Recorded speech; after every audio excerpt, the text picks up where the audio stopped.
Para conocer la dimensión de la decisión del presidente, para entender cómo esto va a impactar el esfuerzo por combatir la corrupción, quiero sumar a mesa de periodistas y presentar a Carlos Barzallo, presidente de la Junta Directiva del capítulo de Panamá de Transparencia Internacional, un organismo global dedicado a la lucha contra la corrupción.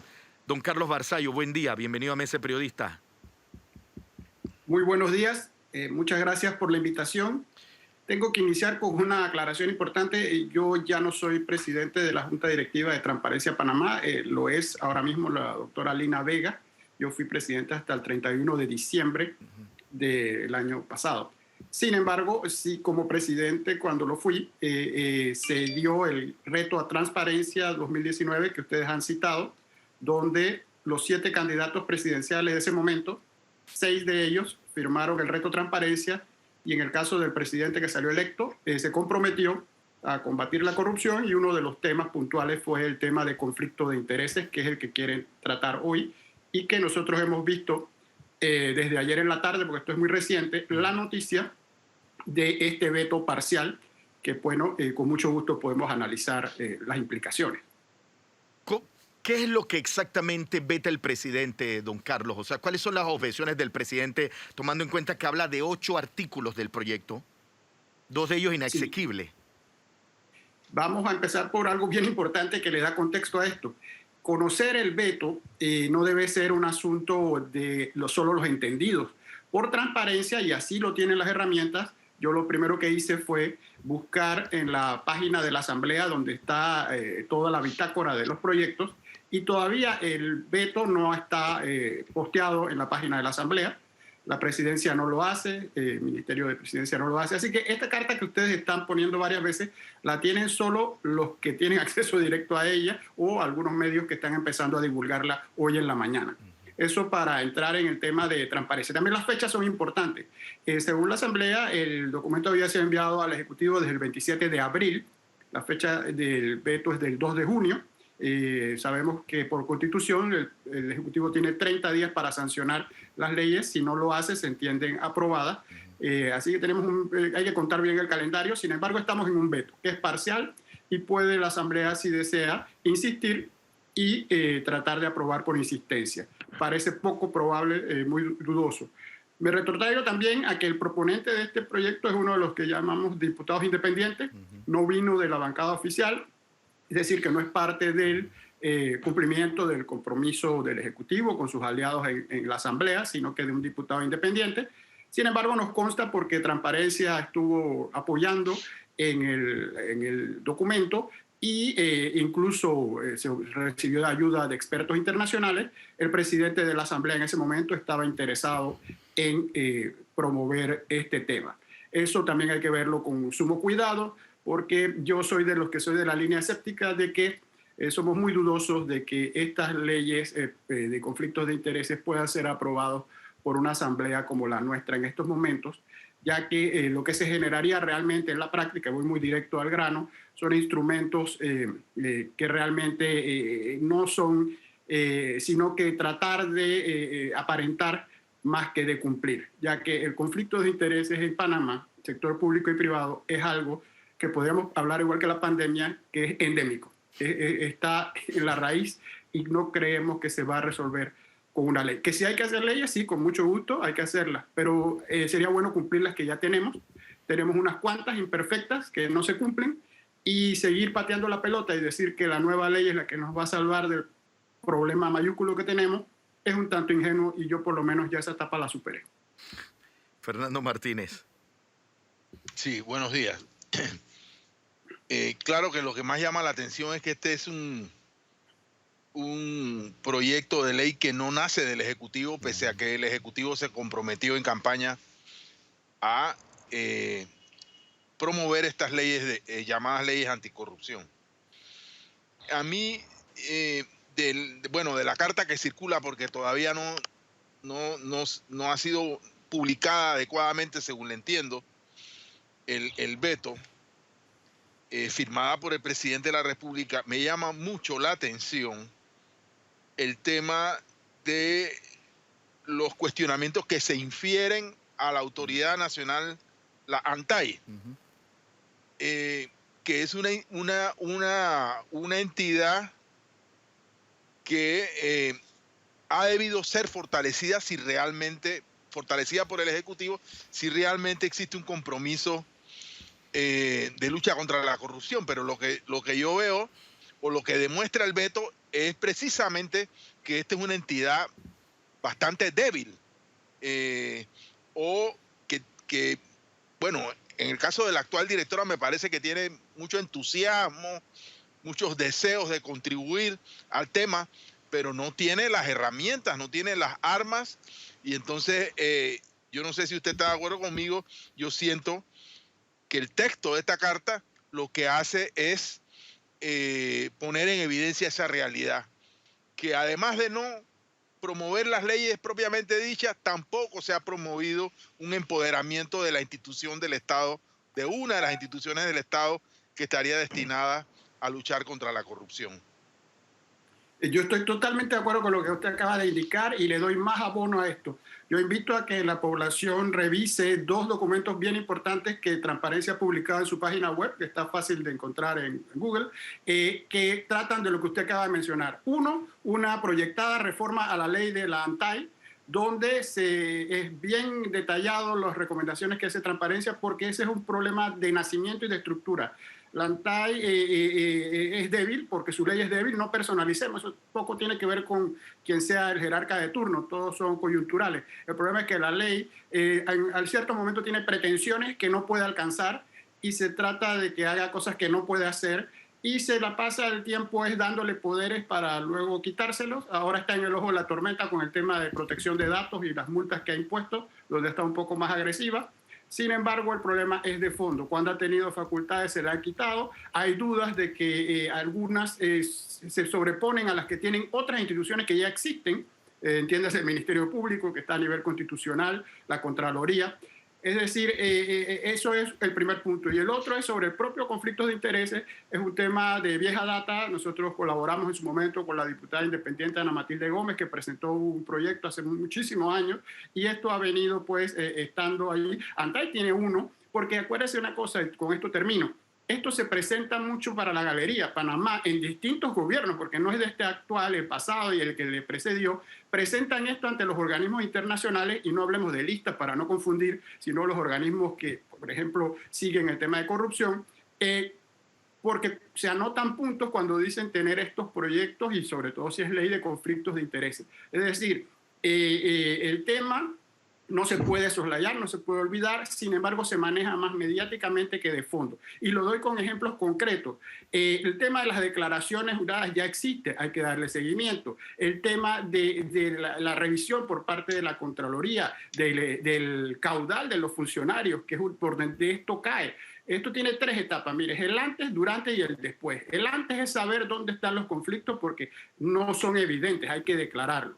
En este mundo un poco cínico, la gente declara lo que quiere y lo que no quiere no lo declara. Pero luego los hechos hacen ver si usted dijo o no dijo toda la verdad. Es a través del despilfarro. Funcionarios que tienen mucho más de lo que puede darle su sueldo. Tienen que explicar cómo es eso. Pero eso requiere una activa supervisión que hoy no la vemos.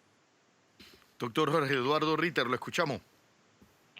Mira, yo tengo una opinión, voy a esperar, por supuesto, que estoy seguro que Transparencia Internacional hará un estudio exhaustivo de este veto, pero yo sí quiero hacer algunas anotaciones sobre el veto y por qué creo que este es un proyecto destinado, si no al fracaso absoluto, está destinado a que por lo menos en este periodo presidencial no va a tener vigencia.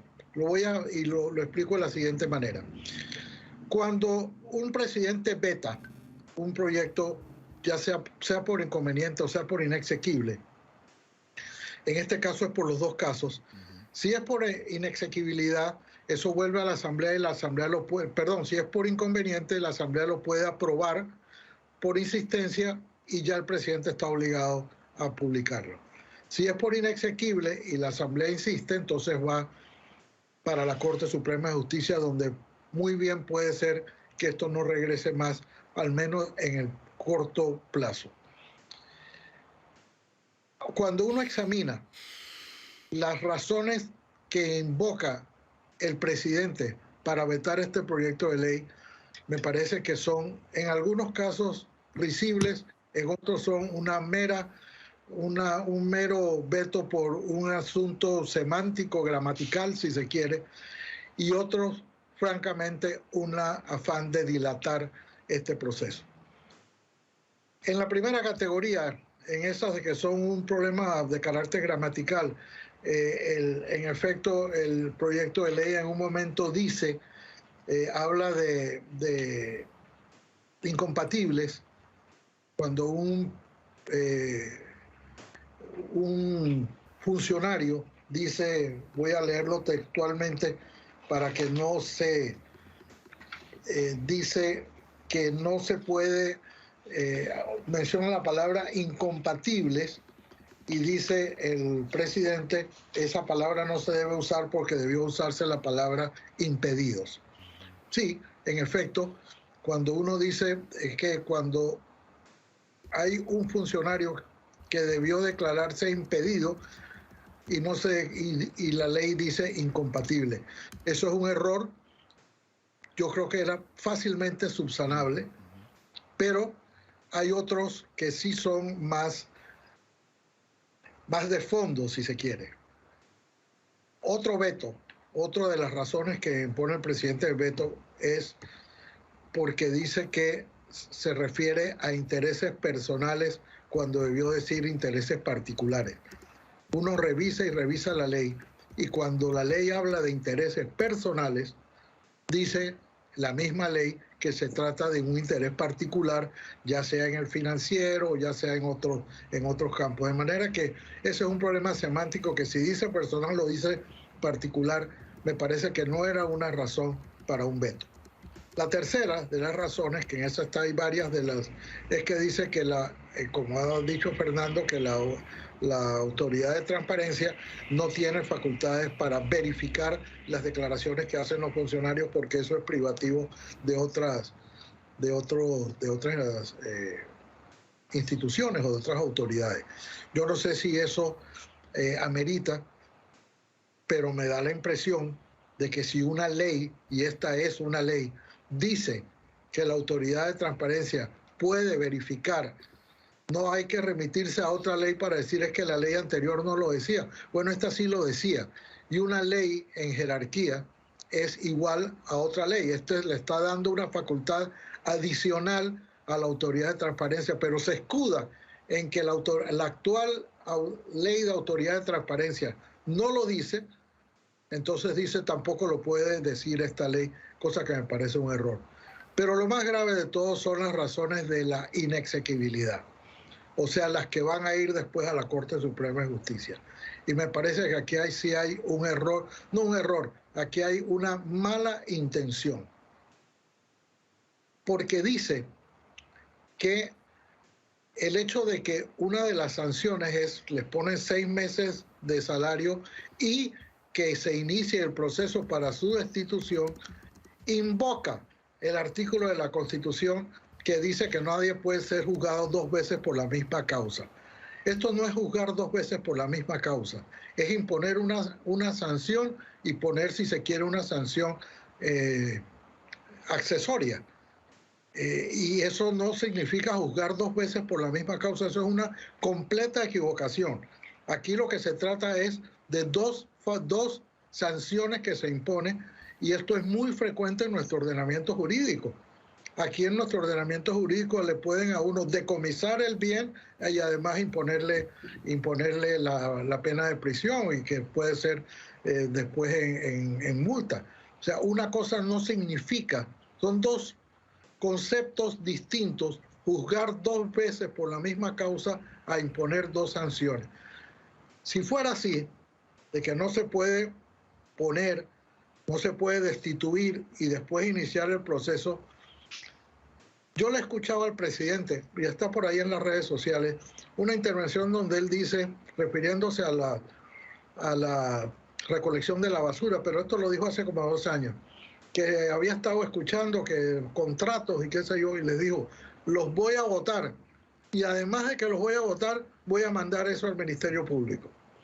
Significa que él estaría violando la Constitución porque estaría juzgando 2 veces la misma causa. No es ese el concepto de juzgar 2 veces por la misma causa, es imponer las sanciones. Entonces, una de las dos, lo que está insinuando el presidente es que cuando una persona incurre en este tipo de falta, entonces nada más se le puede poner una de las dos, o lo votas o le pones o le impones 2 o 3 o 6 meses de retención del salario.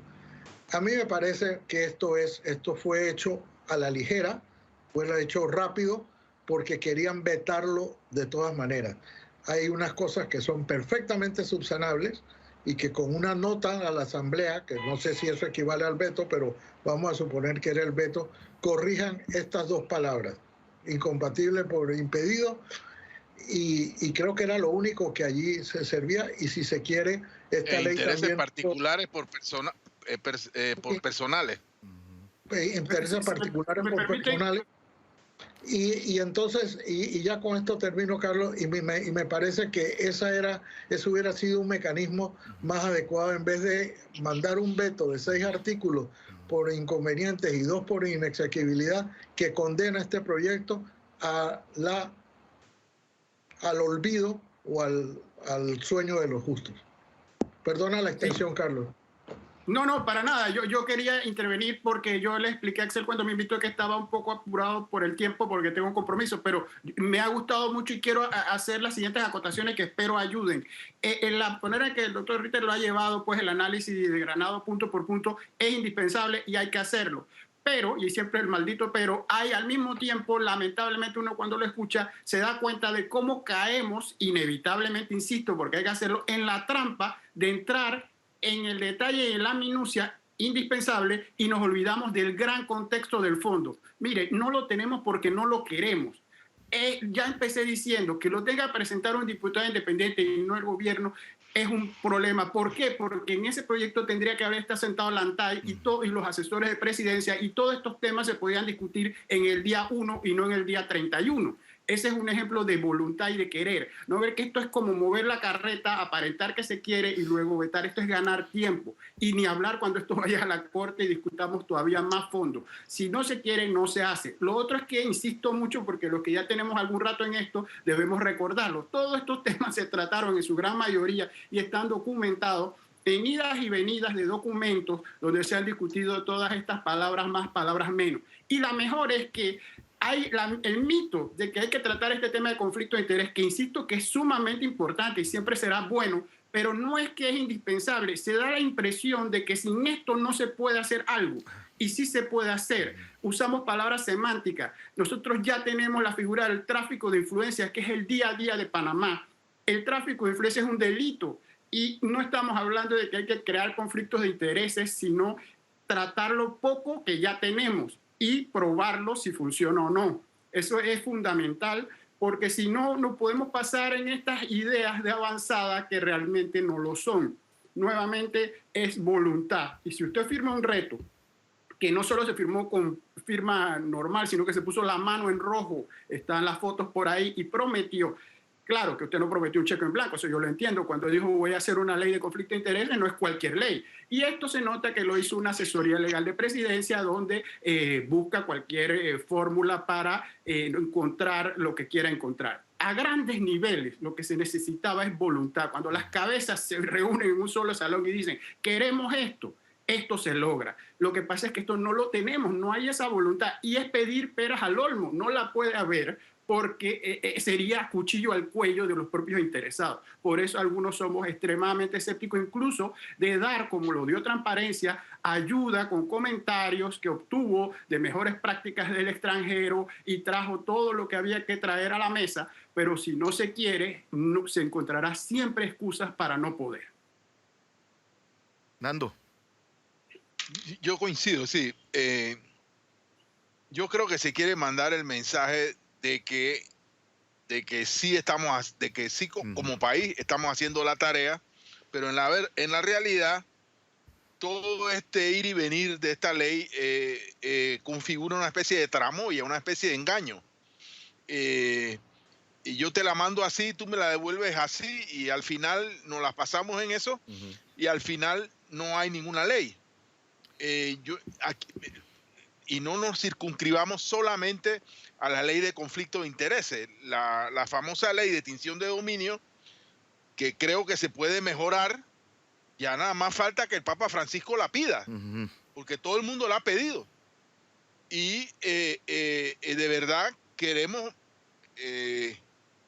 el licenciado Barzallo dijo galería, queremos hacer una galería, yo digo que una pasarela.